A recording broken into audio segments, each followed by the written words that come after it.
Nobody wants to see inside your pie. Yeah, they do. Nobody wants to see your hair pie. My hair pie? What the heck's a hair pie?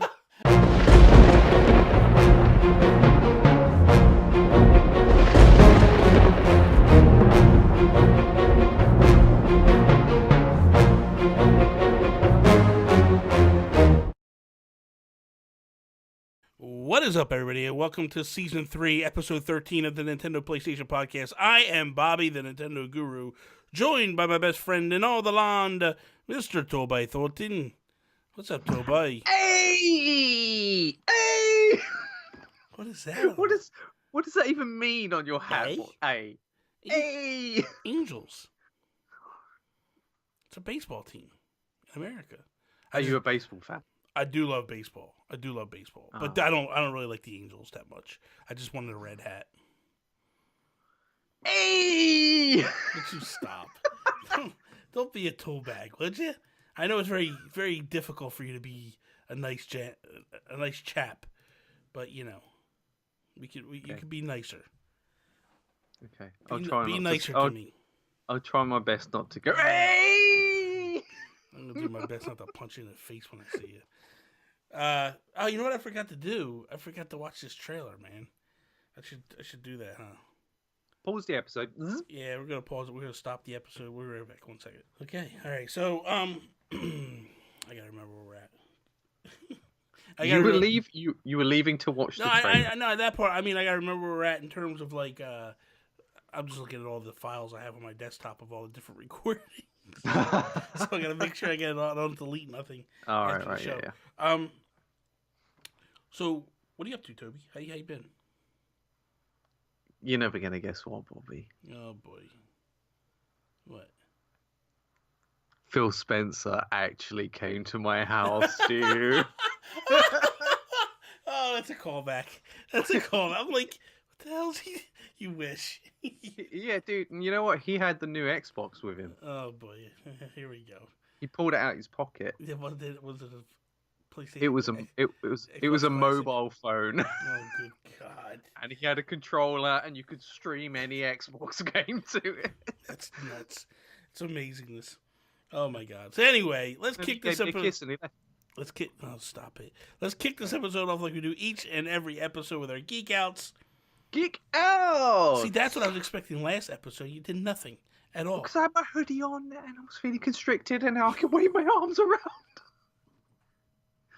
You couldn't wave your arms around before? Well, not as freely. Oh, I'm less aerodynamic. All right. Jeez. So before we jump into Geek Outs, should we talk about your appearances on Free Flow Friday? I don't know. Do you want to? Did you watch the first one? I did. Okay, and then this week there's another one. Yeah. And so, do you want to talk about it at all, or no? Well, I don't know. What do people think of it? I've not seen any comments, so... A couple people were like... I think some people were confused. Yeah, some people were confused. And then probably as confused as I was the first time I saw it. But I kind of thought it was funny. So I edited it a little bit. Did you notice that? What did you think about the edits? Yeah, I liked them. Okay. Very good. Okay. I just kind of... Part of it was for time. Yeah. And part of it was, like, I just felt like the back and forth cameras were cool, but, like, I wanted to do a little up close, stuff like that. So it's, So basically what happened, just for those that don't know, it was like, man, it was late. Well, for you. For me, it wasn't. I was actually recording an episode of something, and you messaged me and was like, I got to show you something. I got to talk to you about something. Can you get on Skype? And I'm like, okay. And I thought you were going to, like, be there standing there naked, like, trying to show me, it was a late-night booty call or something. I don't know. Because it was midnight for you, or close to it. Yeah. Yeah. So you had showed me the 2 videos that you did. Yeah. And... the first one, I was just like, I like where you're going with it. It's real weird, but okay. And then the second one actually had me laughing hysterically. Just because it was goofy, it was funny. Absurd, yeah. Yeah, it's absurd. So So then what I said to you was, we'll do a few more, and we'll just keep pumping them into different. I felt like the only time that they really work is in Free Flow Friday, just because I can kind of do whatever I want to do, and it's no big deal. It just kind of just have fun with it. But it's something interesting that we're going to tinker with, and they'll give Toby the ability to kind of get creative and do something stupid, and I'll just drop them in occasionally when I do them. It actually made me do a Free Flow Friday because I hadn't done them in a while, and I was like, I gotta do it. You know what? I loved your story about you getting your Super Nintendo. That was really cool. Have you ever watched any of the other Free Flow Fridays? Yeah, of course I have. Okay. Because I feel like they've been very funny. Yeah, they are. Some of them have been like laugh out loud, hysterical. Like the catfish episode. Yeah, man, couldn't believe that. Ooh, that was a tough one. And then, when I got my original NES, that was a good one. The time you almost burnt your grandparents' house down. Yeah, that was a good one. The getting arrested 2 times. That was another. Oh yeah. Two good ones. So I've had some experience. There's another one that I got coming, that is not one of my finest moments, and it's an embarrassing moment. Were the other ones? No. Did I talk about the first time I flew? No, I don't know. I don't think so. I gotta go back and look. I forget. Yeah, check it. If I did, I gotta tell that one too, because that one is woo. That's a brutal story. That's a brutal story. I think I might have. Yeah, I think I did talk about that one. You got to go watch that one if you haven't seen that one. Spoilers, don't eat anything while you're watching it, because it's rough. So anyway, we're at the geek out point. Let's get back into the thing. What are you geeking out about this week, Toby? I'm geeking out. I got 2 geek outs. Okay. But I got a pair of brand new trainers. That's my first geek out. And then my second geek out, I would show you them, but they're not in this room and I can't bother to get off. My second geek out, you remember Mutant Year Zero, Road to Eden? Why does that name sound familiar? Because it's a turn-based strategy game like XCOM, but with mutants. Okay. It was on Xbox. Came with Game Pass. I played it a bit on there, loved it, and they've announced that it's coming to Switch. Really? So I don't know if you remember, when it first came out, I was like, I really want this on Switch. You know, one day, fingers crossed. Yeah. And now it is. It's coming on June 25th. So it seems like the perfect Switch game. That's amazing. Like, if you loved Mario plus Rabbids and you want more of that style gameplay, but perhaps with a little bit more depth and exploration, then yeah. Pretty amazing. Check it out. So, I'm geeking out about... Let me ask you a question. Do you know who Etiquette is? Yeah. Okay. So he disappeared for a little bit. Okay. And he came back under a new channel. It's like Etiquette or something, whatever, RF, whatever. And he did a 24-hour live stream. Huh. I was quasi in that stream and I didn't know it. Really? Yes. So how? Okay. So you know the video I did for C&D, right? Yeah. Did you watch it or no? Yeah, I did. Okay. Yeah. So I did that video and it's kind of got me a lot of exposure. A lot of new people are subbing to the channel and all that stuff. Well, the comments are insane. I've got like over 100 comments on that video. And I answer every single one. Every single person that's come and left a comment, I've taken the time to answer. This one guy actually was like, hey man, just wanted to, tell you this is a good video, blah, blah, blah. The whole thanking me for doing the nice video and stuff. And he says, last night, Etiquette was streaming he did a 24-hour return stream. Mm-hmm. And during that stream, Alex from C&D calls in. All right. So I'm like, okay. Yeah. And then, so I go and he puts a link to the video. So I click it and I'm watching it. And I'm just watching the video and he's talking about this guy that did a video, Blockhead Games. And he's getting ready to play a little bit of the video. Mm-hmm. And as he is, he's kind of in, it's taken me a minute to realize this, he's in the search. Like he searched and then it pops up the videos. Yeah. he searched, I guess, Blockhead Games, and I was the second video. Yeah. So as he's talking, there's my face in my video right Yeah. there. Like, and I'm like, that's me. Like, it took me a second. I'm like, that's me. So I actually cut it. I cut the picture and circled myself, and then I posted it on Twitter and was like, I finally made it in the world. I'm finally like I'm in I'm in an Etiquette video. Or 2 seconds of fame that's all it is. 2 seconds of fame. I'm in, I'm out. Like, nobody will ever recognize that. It would have been great if he was like, "What? Who's this Nintendo guru guy?" That would have been. That's what I was waiting for. I was waiting for him to go like, "Who's this idiot?" and click on the thing and be like, "Oh, that would have been amazing." But it was kind of cool. Yeah. So that's my geek out for the day. Very nice. What? Let's see here, Toby. We got 2 topics at hand. We got your topic. We got my topic. So I don't even know what your topic is. I've forgotten. Did you? Okay. So mine was. We'll do mine. We'll do my topic first. All right. Yeah, we did mine first last time. So. What does Cuphead coming to the Nintendo Switch mean for Nintendo in the future? So, essentially, I mean, it's spoilers, whatever. It's too little late now. I've already announced it. But, like, everybody knows now. Cuphead is coming to the Nintendo Switch.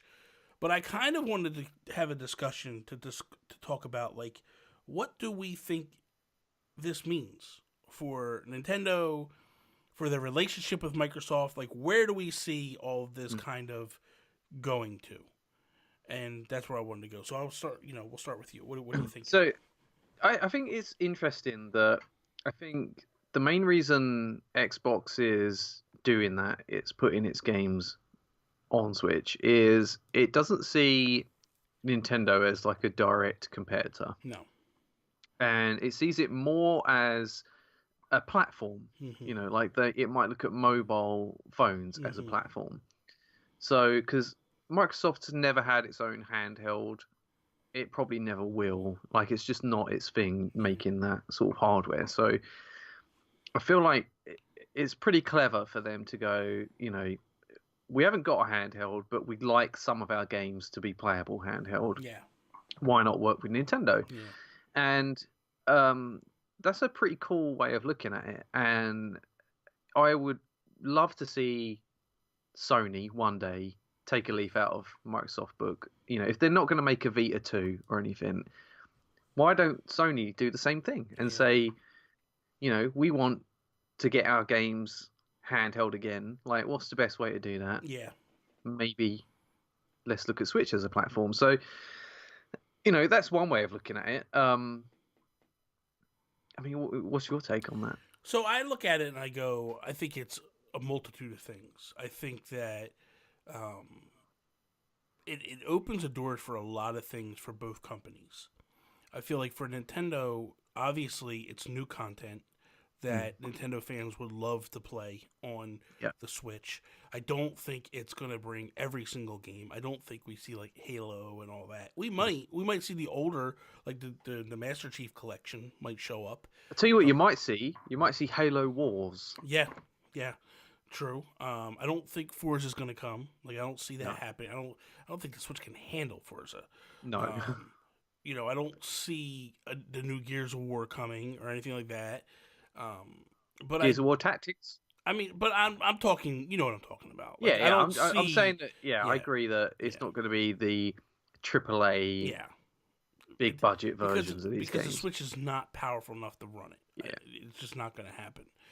So I look at it and I go, okay, yes, no, it's kind of cool. But what interests me is what Microsoft can offer is server space, the ability to back up Nintendo's cloud to allow them to have a more stable online infrastructure. Because Apple utilizes the server base and the cloud base off of Microsoft. I think that for Microsoft, it's a way for them to finally start to get into Japan. I feel like they have never been able to get their feet into that market over there. So it's a way for them to kind of Trojan horse into Japan. Meaning, I guarantee you, the Japanese gamers will buy Cuphead in full force. They'll love that game because they love hard games. This is Cuphead to me is the ideal Japanese game. Mm-hmm. It is balls hard. It is gorgeous art style, fantastic music. Everything is perfect about that game. And I think that is a huge step for they do this, then they hit them with Ori perhaps, and then they hit them with Rare Replay.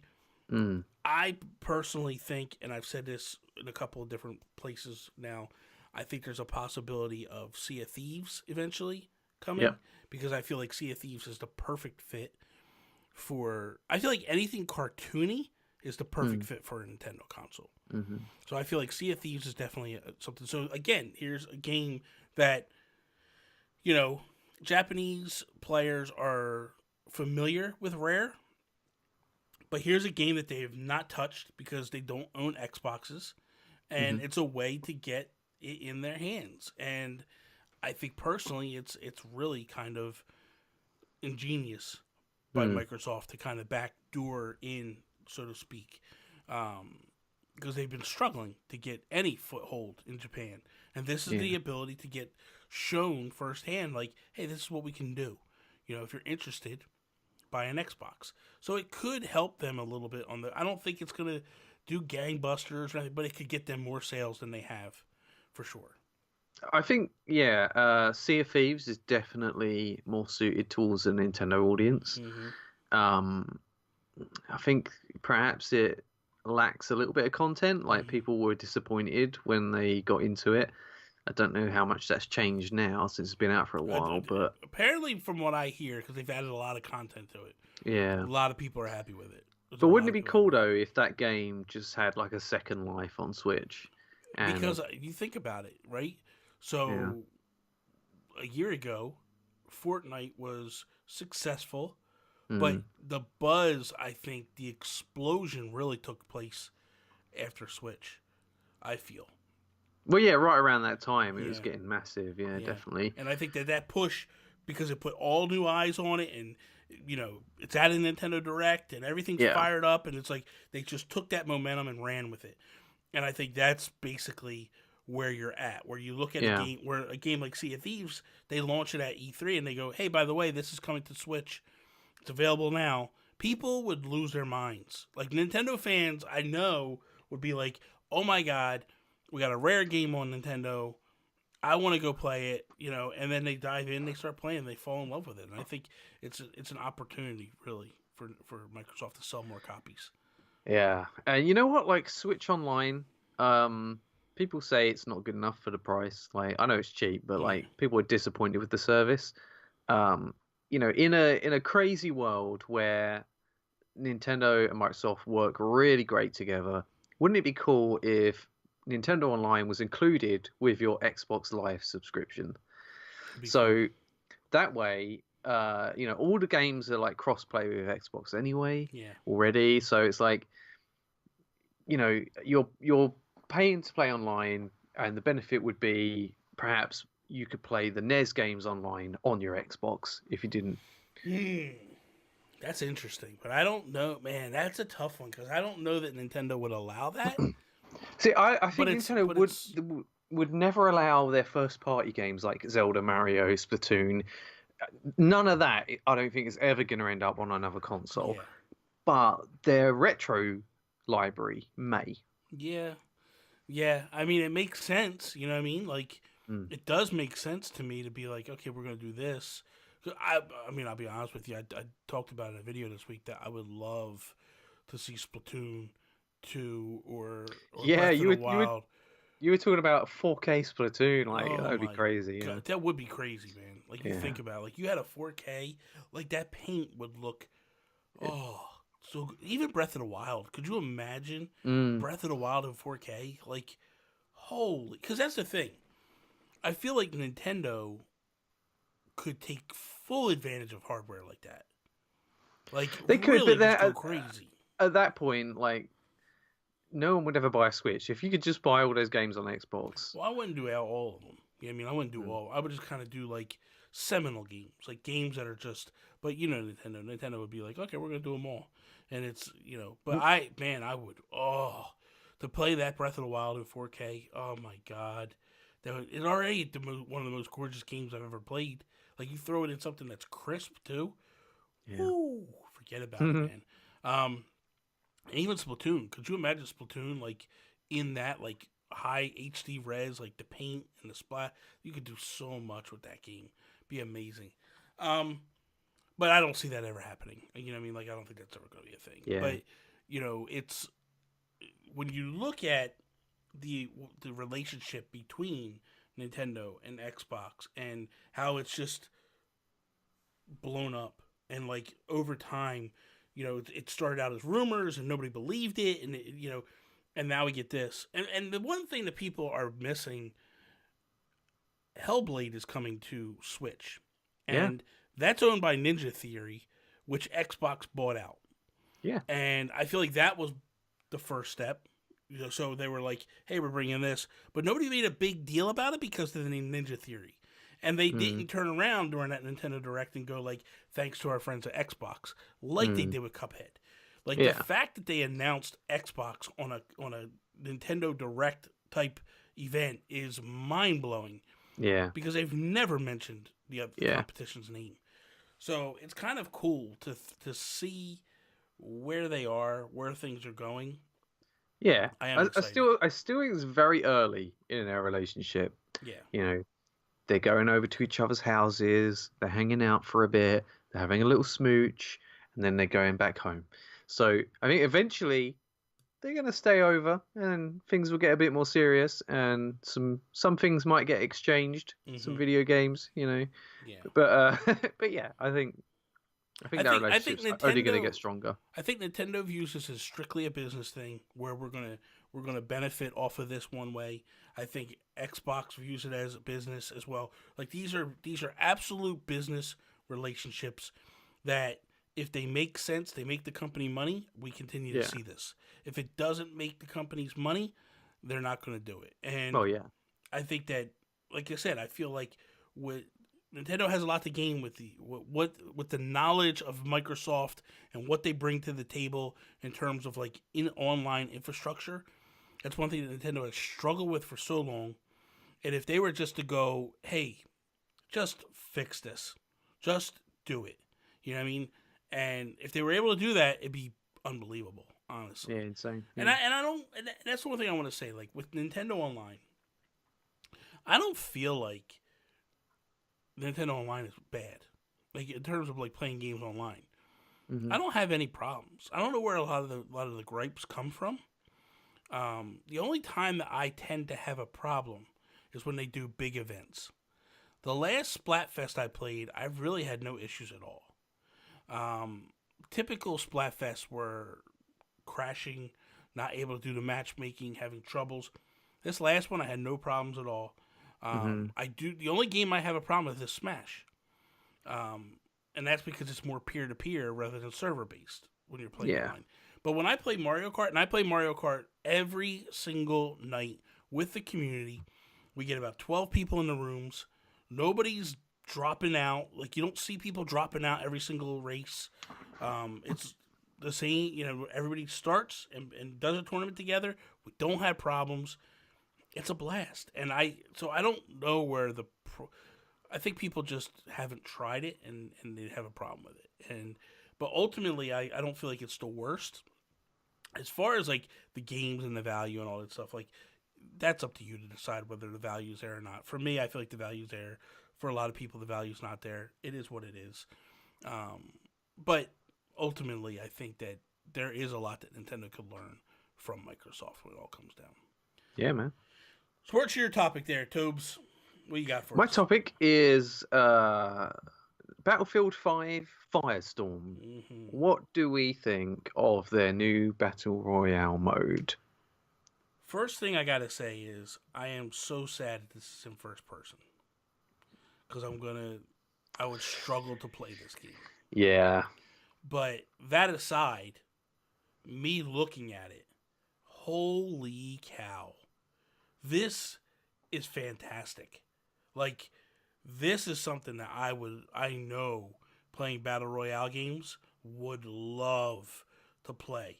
They basically took Battlefield and the craziness of it, like the destruction of buildings and everything. Oh yeah. And they were just like, everything you can do in that game, here it is right here in a battle royale. And oh my god. Because a big thing about Battlefield, correct me if I'm wrong, it's the big aerial fights, it's the big, getting in rides and like tanks and stuff like that.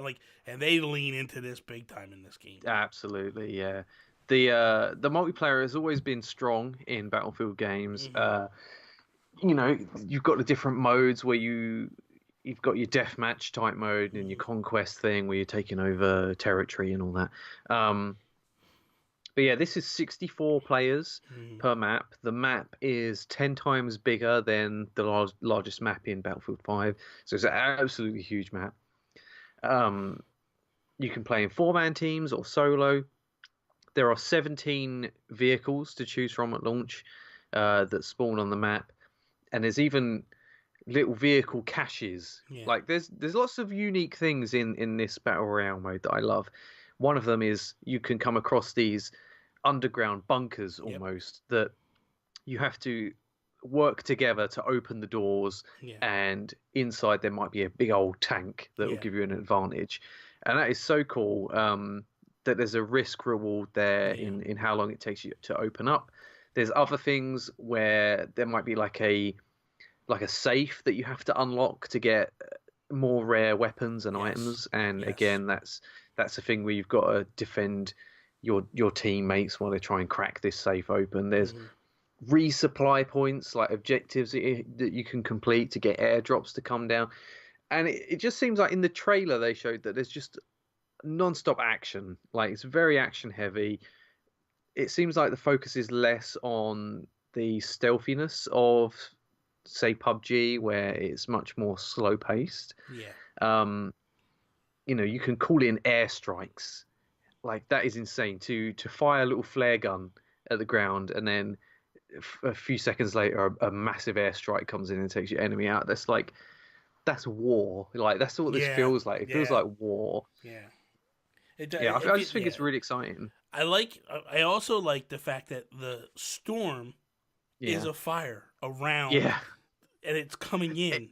It makes it scary. Yes, like the we call it the blue in PUBG. It's just like a blue wall, and it's not that scary. It does a lot of damage the closer it gets to you. But like in Fortnite, they call it the storm. Yes, and that's a little bit more scary. But a wall of fire that literally will just burn you alive. Yeah, like that is really scary. So I think that's gonna make it a bit more.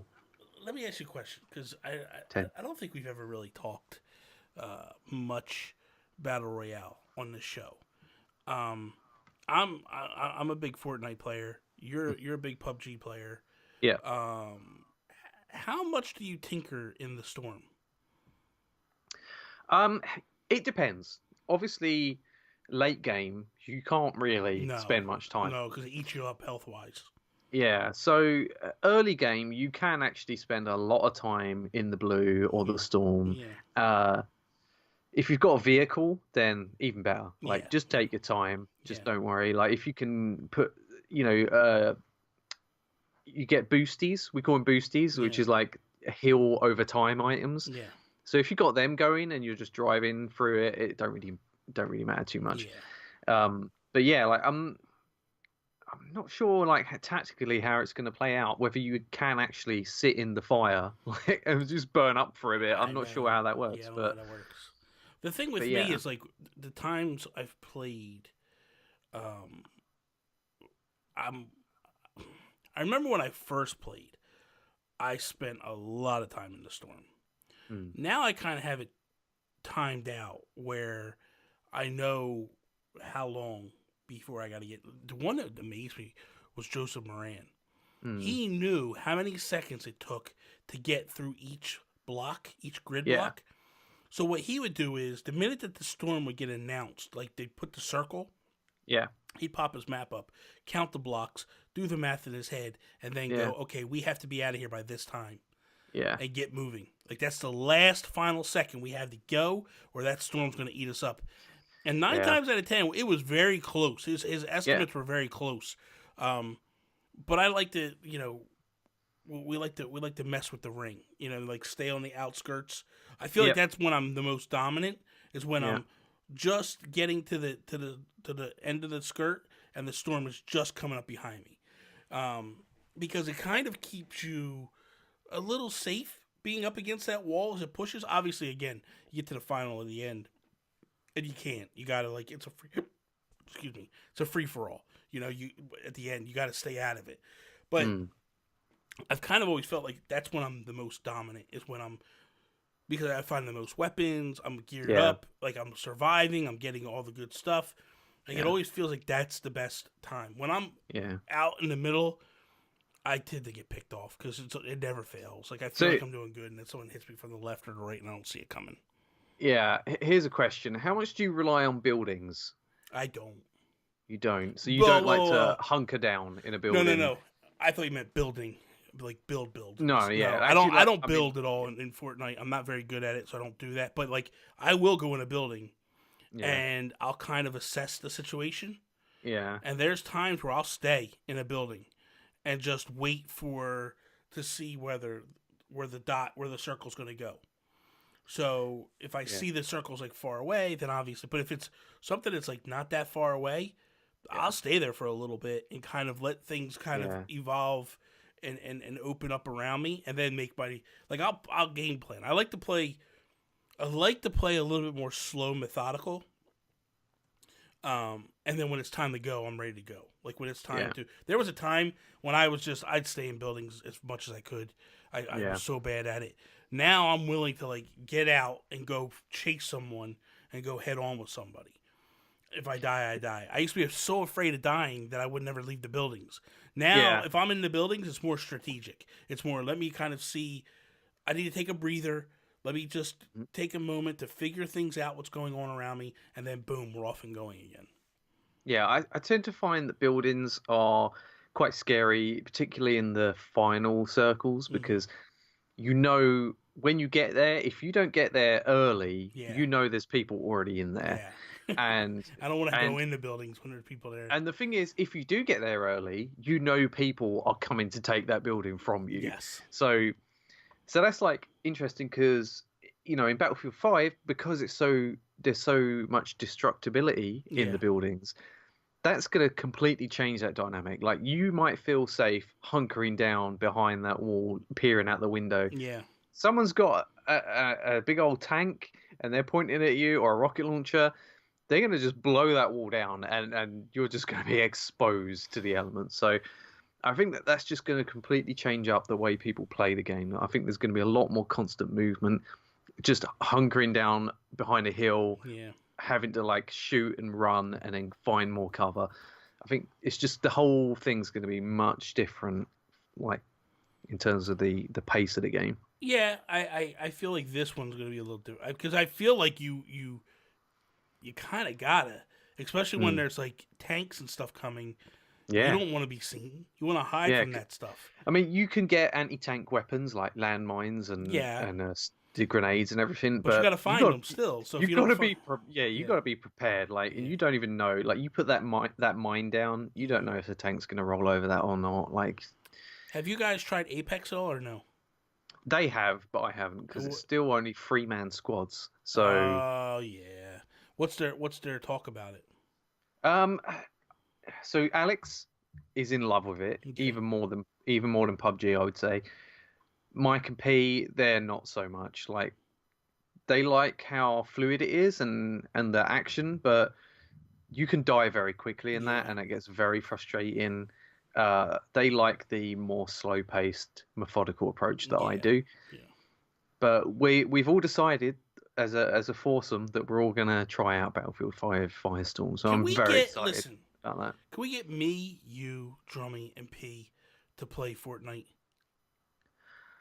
Maybe they don't like Fortnite. I know they don't like it, but can we just try it together? Like, it would be so much fun, dude, to get on with them guys and play. You can only do 4-man teams, right? Yeah. So someone's going to be left out. Tell Alex to get lost. We don't need Alex.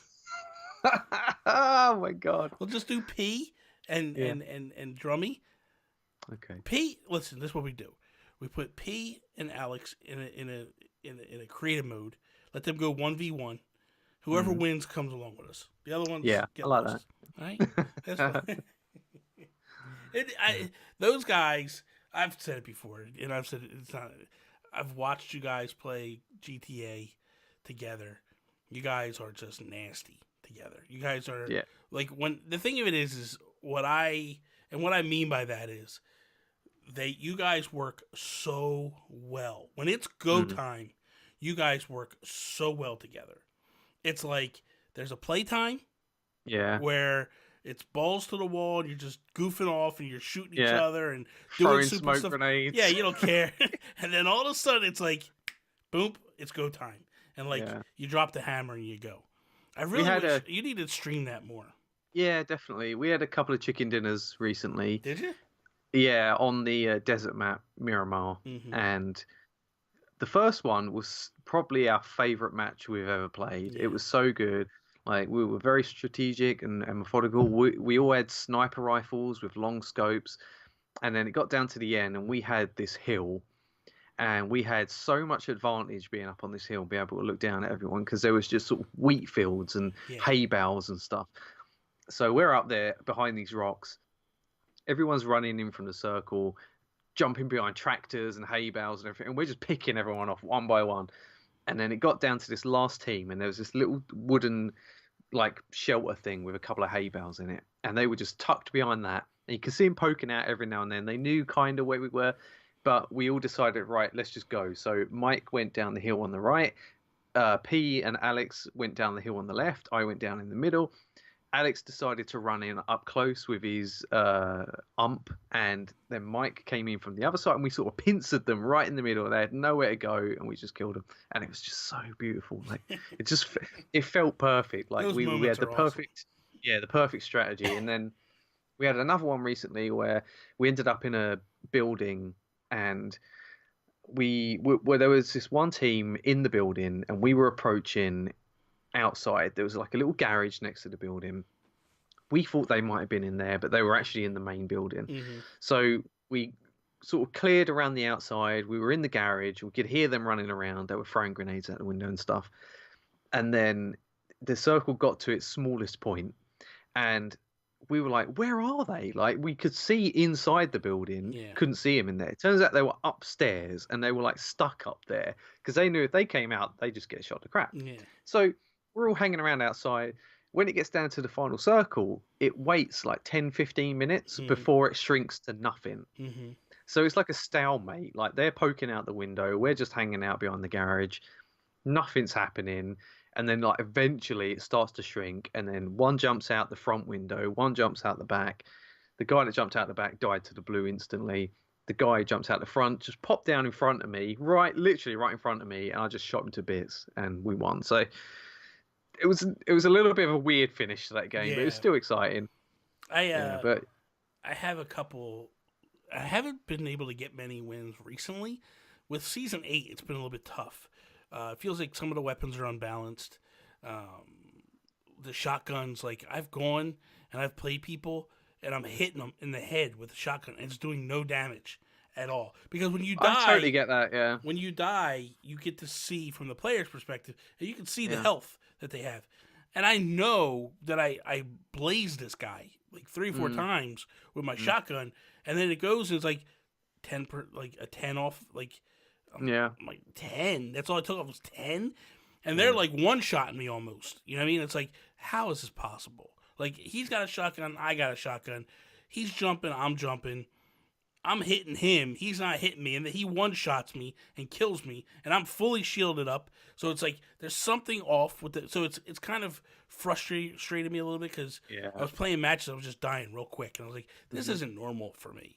So, but it's, you know, like I told you before, like what I love about Fortnite is the maps change overall every season, and it's like different territories, and that's what Battlefield feels a lot like.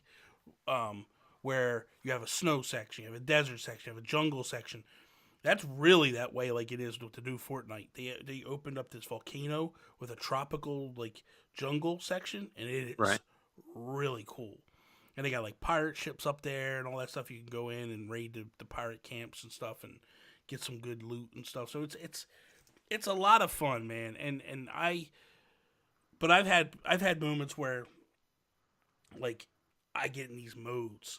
I've had a couple of 5 and 6 kill matches where, dude, I just feel like bring it on. Like I'm just unstoppable. And then I play a match and I get killed within like 5 minutes. I'm like, what the hell just happened here?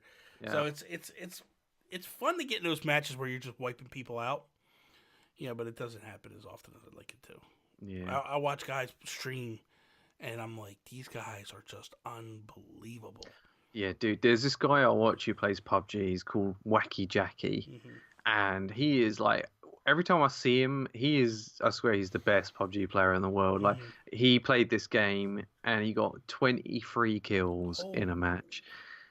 And he just like, he hunts people down. Like, he don't mess around. He don't wait for people to come to him. He hears gunfire. He's like, oh, I'll go take this guy out. Just rolls over there and kills him. Like, and you think, like, how are you this good? Like, just an expert. Yeah. I watch a guy named Nick Merckx.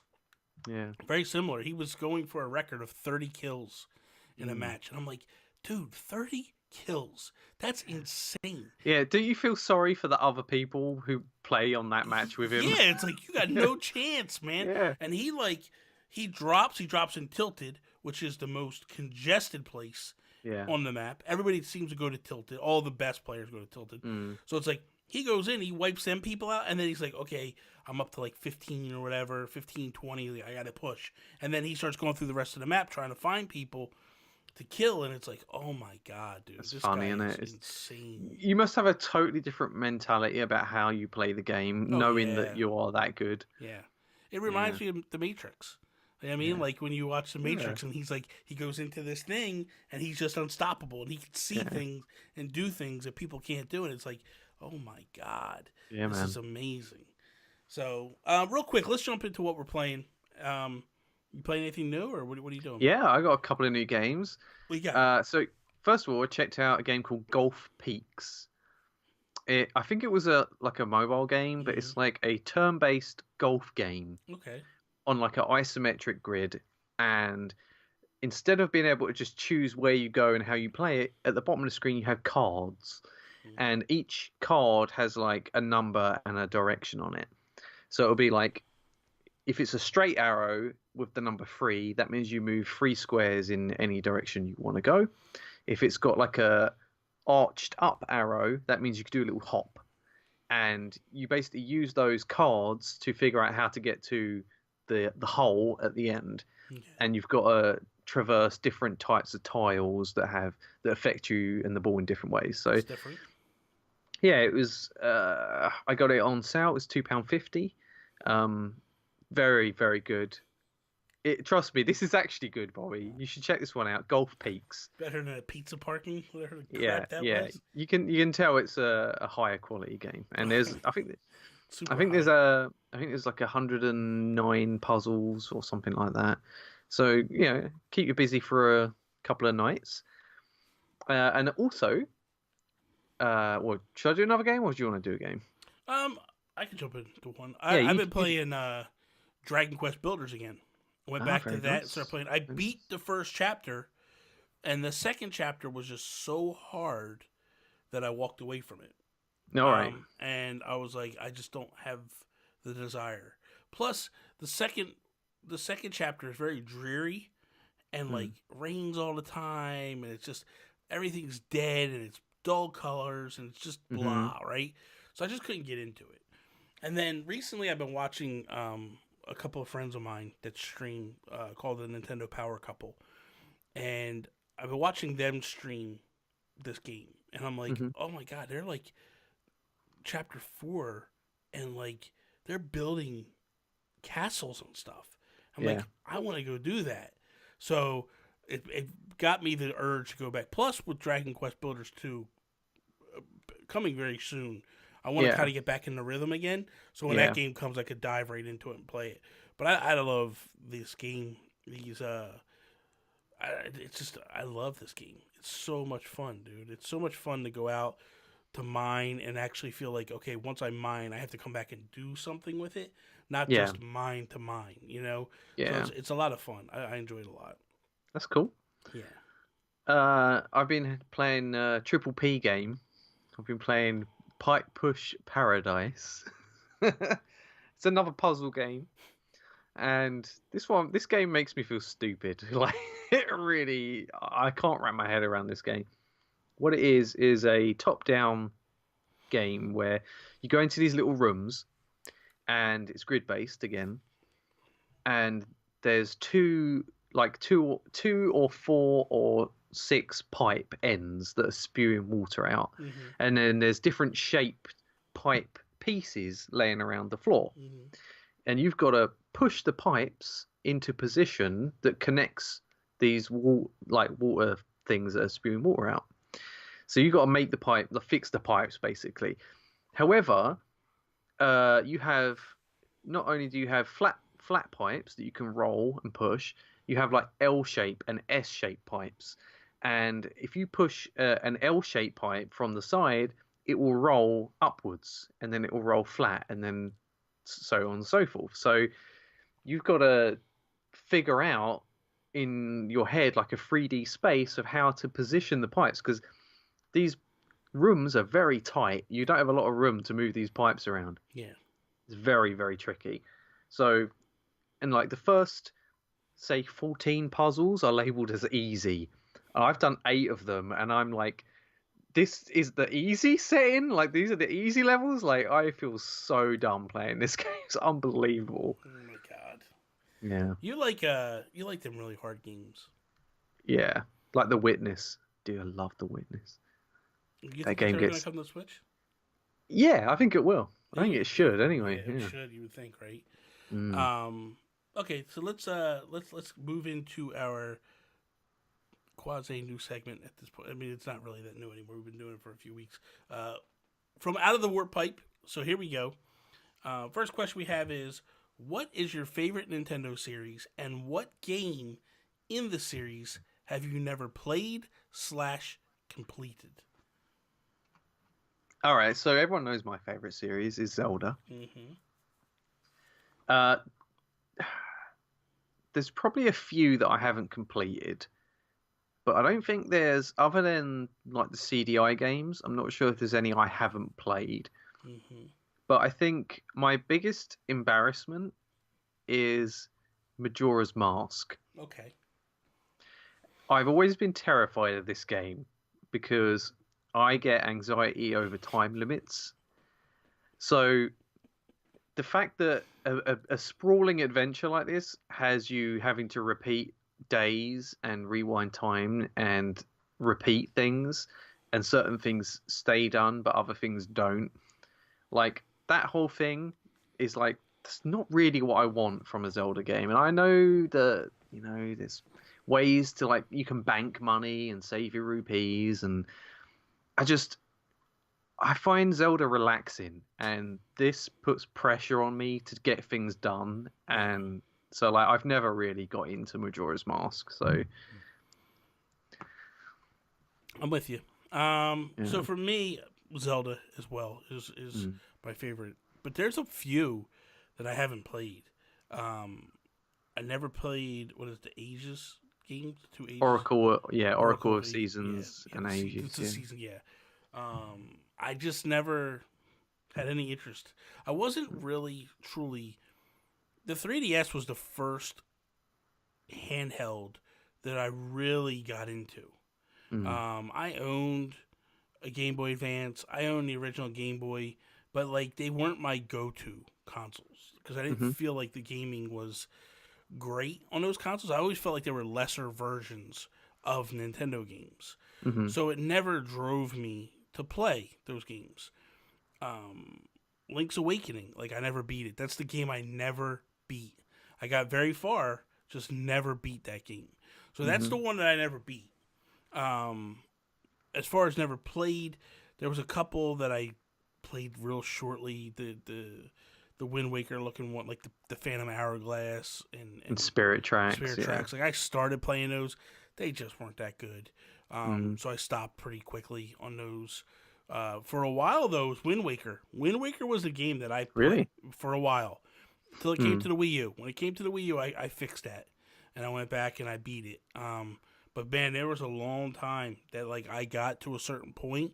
What happened with Wind Waker was I think what helped me beat that was the Swift Sale. Because I was getting so tired of playing the song to move the wind so I could correct and go where I wanted to go that it just drove me bonkers. Yeah. To be like, oh my God, I didn't hit the right direction, or I didn't send the wind in the exact proper direction. I need to go more up, but I went west rather than north with the wind, and it's just not enough to get me where I got to go, and I got to stop, do the music again, and then send the wind, and it was just so frustrating to go through that. So when it hit the Wii U and they gave us the Swift Sale, I was like, okay, there's no excuse now. Like, my excuse is blown out of the water. And, I love that game. That game is so good. But I'm with you on Majora's Mask. Like, that's one of those games that, like, I played, but I just felt like something's just not... I don't really consider Majora's... And I know people get mad when I say this. I don't really consider Majora's Mask to be a Zelda game. Because it doesn't have, like... I mean, it has Link, and that's it, to me. Like, it just doesn't feel like a... I don't know. There's some things lacking. It's like I don't know. It's like a bad dream. I'm not a fan of it. I know a lot of people love it. I'm just not a fan of it. I feel like Link should be naked in school and... like, you know, those dreams you have where you're like, how did I get to school without getting dressed? Like, I was getting a panic. What are the best video game soundtracks that you have heard this year? This year? Yeah, this year. I think the one that I heard this year that really, I was like, oh my God, was Celeste. Because I didn't start playing that until this year. And that soundtrack is really, really good. It's a good game. Yeah, man. I've heard a lot of good things about that soundtrack. Yeah, it's a good soundtrack. Good game, too. Oh, I don't know, man. What if I played this year that's had a good soundtrack? You really don't know? Come on, man. You're all about music. I feel like... Go ahead. Well, I was going to say the only games I can think of are from other years. But, you know, like, actually, Crypt of the Necrodancer does have some decent music. I've heard that outside of the game. Yeah. That's pretty cool. And the same with Undertale as well. Like, Undertale's got amazing music. Yeah. I mean, the easy out is Smash. They redid so many soundtracks for that game. That soundtrack, honestly, is probably easily the hands down greatest soundtrack in all of gaming.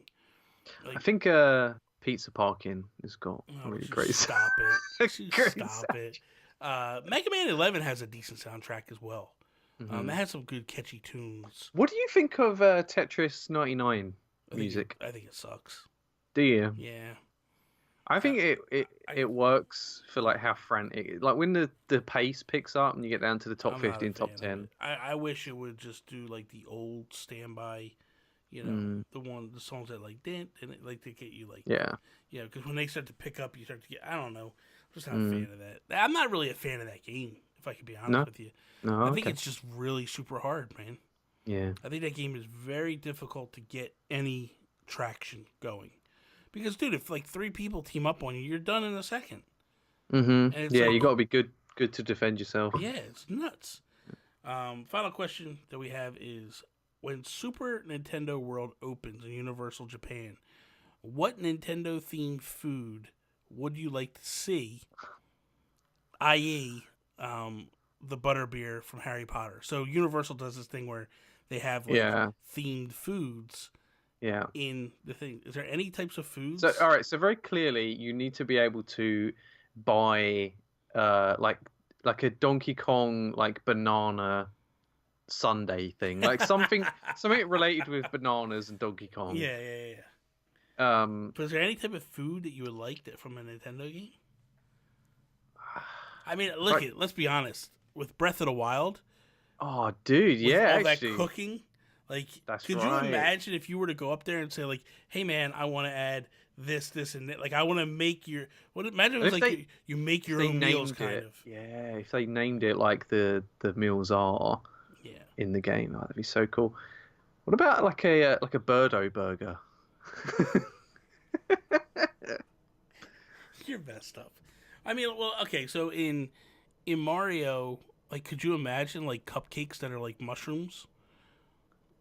Yeah, or just Peach's birthday cake, like Mario 64. Like, dear Mario, come to the castle. I baked a cake for you. It'd be kind of cool if they had stuff like that. You know, but I don't think there really is. If you think about it, like with Nintendo, there's not a whole lot of themed food in those games. There's the Yoshi fruits from Mario World. There's what else is there? Like, I mean, it's not like you can go like butterbeer. Like butterbeer, that's something that's in there. Yeah, and I know, like in Magic Kingdom, when you go to Beauty and the Beast section, Gaston has his bar, and you could drink the drinks that they had at his pub. So that's kind of cool, you know. It's a kind of, but that's more like a root beer float type thing. But it's still kind of cool. I'd like to have like some like spaghetti bolognese in a bowl that looks like a upside down hollowed out toad head. So like it's like you're eating toad brains. I think Kirby would have a lot. Like if they did a Kirby section with a lot of foods that are in Kirby. Because I don't know if did you see like these pop up restaurants they've been doing? Like Japan has these restaurants. They have a Kirby themed restaurant. It's like really cool where they have like sushi, and it's like it's on a like a flat rectangular plate. Yeah. And there's a Kirby sculpture at the end of it with his mouth, like he's sucking all this food to his mouth. Oh, that's brilliant. It's pretty cool, man. Yeah, it's really cool the way they do some stuff. So that's pretty neat. And then I think they could do Pokemon themed stuff as well. But I'm wondering if Pokemon will even make it there. Triforce pizza. Yeah. Triangles, man. That's perfect. You're such an idiot. I'm a genius. I don't want to Triforce pizza. Would you stop it? Anyway, so that is all. Thank you guys for listening to another episode of the Nintendo PlayStation Podcast. Be sure to check out everything on the internet by Toby over at Toby's_take on Twitter. You can check me out and follow me over on Twitter as well at Nintendo Gurus. That is all. Peace out, Preston. Remember, listeners, enjoy yourself and play some video games. I'm cutting that out. I'm not even putting you ain't. I'm gonna go back. I'm gonna go back and pull you going bye and put that in instead. How dare you? Yeah.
go. You're gonna Do you be wanna buy all, you're gonna be all nasty with it, and like.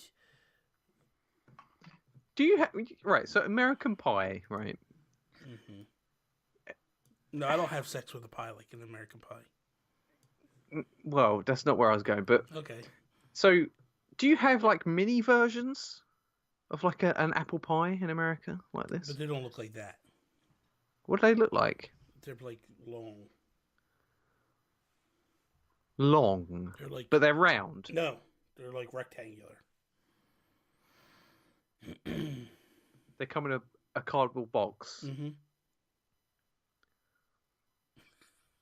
Why is it so hard to understand? It makes no sense to me. Oh no. I'm getting crumbs on my laptop. Oh boy, nobody wants to see inside your pie. Yeah, they Nobody do. wants to see your hair pie. My hair pie? What the heck's a hair pie?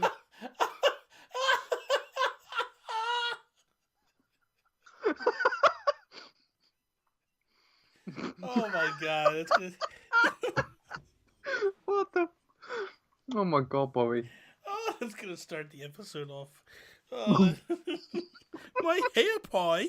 What the heck's a hair pie? Mm. Oh, you're a mess. What the heck is wrong with so many people?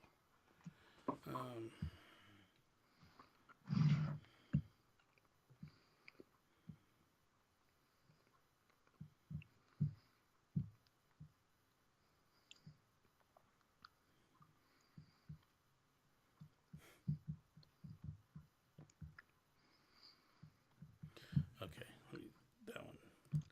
that one did nothing for me. Okay, hold on 1 second.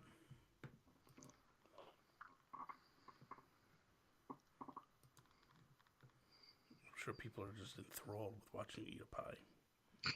Nobody's watching this. Nobody watches this? No, nobody's. Why you're not keeping this in, Bobby? I'm keeping it in. I'm recording it right now. People are going to watch it. Are you kidding me? I'm going to break it out and put it in its own thing. That's a big thing. People eating on the internet? Is it? Oh, man, it's a big thing. It's a fetish. There'll be all kinds Really? of people. Well, so I should like get out real close Yeah, to it's them. called Like. ASMR. Yeah, I know what ASMR is. It's like, hey, Toby, how are you doing today? I'm doing good, Bobby. See? Why don't we just do an entire episode like this? Oh, my God, could you imagine? That'll be so sensual.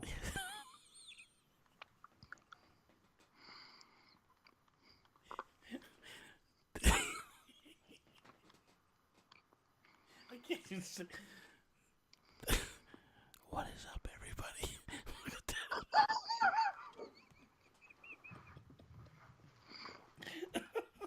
Oh my God, could you imagine? You ready? I'm ready. There we go. That's better. What is up, everybody, and welcome to... Oh, you motherfucker. What is up, everybody, and welcome to Season 3, Episode 13 of the Nintendo PlayStation Podcast.